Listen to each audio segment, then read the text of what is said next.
Bienvenue sur la web télé de la COP 15. Pour vous, dans la rubrique L'invité, nous recevons M. Asanvo Alex Arnaud, secrétaire exécutif de l'initiative Cacao Côte d'Ivoire-Ghana. Il est reconnu dans le secteur cacao pour son expérience et ses actions majeures dans le secteur. Bienvenue sur notre plateau. Merci madame.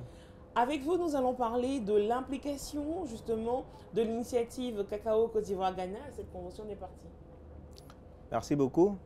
Alors aujourd'hui, nous sommes là en tant qu'initiative, mais surtout au nom de la Côte d'Ivoire et du Ghana.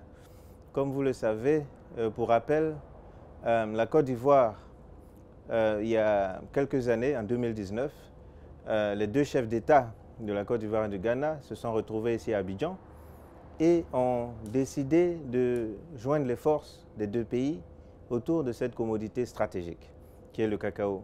En effet, la Côte d'Ivoire et le Ghana représentent à eux seuls plus de 60% de la production mondiale. Donc nous sommes là aujourd'hui pour faire passer le message fondamental autour de cette filière et comment est-ce que le cacao, qui est une matière première stratégique des deux pays, peut apporter beaucoup dans ce contexte de discussion de la diversification.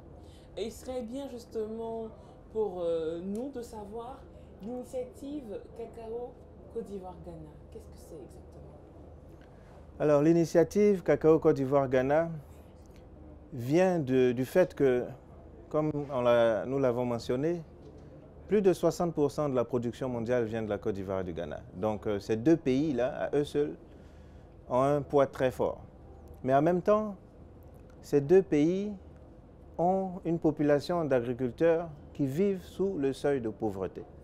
Dans un secteur qui génère plus de 120 milliards de dollars, la Côte d'Ivoire et le Ghana et les pays producteurs en entier ne représentent que 5% de cette valeur. Donc cette initiative a été mise en place pour travailler de commun accord sur des stratégies pour renforcer nos aspects commerciaux, pour aussi influencer les marchés et en même temps travailler en partenariat avec tous les acteurs de cette filière. Et quelle est votre stratégie justement pour permettre la consommation du cacao? Alors avant de parler de consommation, je pense que la stratégie principale qu'on a, c'est de travailler sur le revenu des producteurs.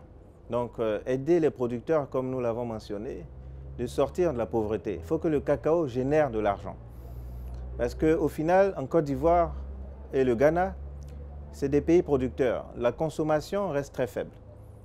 Et il faut faire de la promotion, en effet, mais avant ça, il faut que ce produit-là puisse générer de l'argent à celui qui le produit, avant de pouvoir arriver à une étape où nous allons dans la production, dans la formation, etc., amener tout le monde à comprendre que le cacao est un produit de haute valeur, santé, qui apporte beaucoup de valeur de santé. Aujourd'hui, on parle de plusieurs éléments comme régénérescence cérébrale, on parle de santé antioxydant. Et le cacao est un élément très très fondamental dans beaucoup de produits. Et le cosmétique. Donc tout ça, nous devons regarder tous ces éléments-là dans leur globalité. Et quelles sont les actions menées par l'initiative Cacao Côte d'Ivoire-Ghana pour lutter contre la déforestation?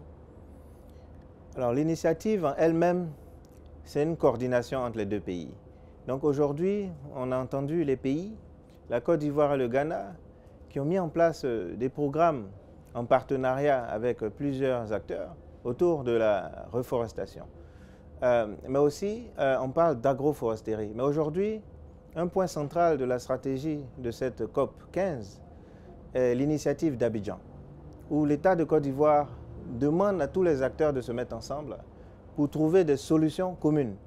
Et le Conseil Café Cacao et le Cocoa Board au Ghana, qui sont des entités qui soutiennent et qui travaillent de façon très technique avec l'initiative Côte d'Ivoire-Ghana, donc travaillent donc sur tous ces éléments-là en partenariat avec tous les acteurs internationaux. Et nous, l'initiative, nous appuyons cela et nous donnons toujours le message de coordination qu'il faut, non pas seulement entre la Côte d'Ivoire et le Ghana, mais aussi avec tous les acteurs.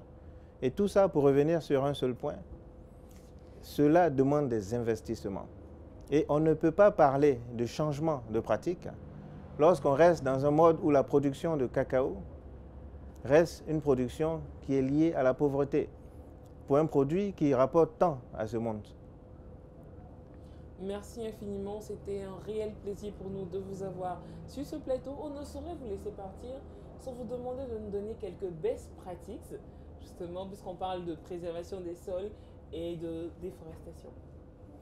Déjà, en termes de pratique, je dirais que le cacao, c'est un arbre. Donc déjà, le cacao fait partie de la solution de la désertification. Mais je pense que lorsqu'on parle de consommation, je pourrais vous dire de boire au moins une fois par jour du chocolat noir, sans sucre, et ça fait du bien. C'est un antioxydant et c'est bon pour la santé. Une fois par jour du chocolat noir, c'est un antioxydant et c'est très bon pour la santé. Nous avons la chance sur ce plateau d'avoir des morceaux de chocolat et c'est du chocolat noir produit par le Conseil du café cacao. Donc on va essayer de faire comme vous l'avez dit et on est sûr qu'on aura une très bonne santé. Merci de rester connecté sur la web télé de la COP 15. Nous vous donnons rendez-vous pour très bientôt.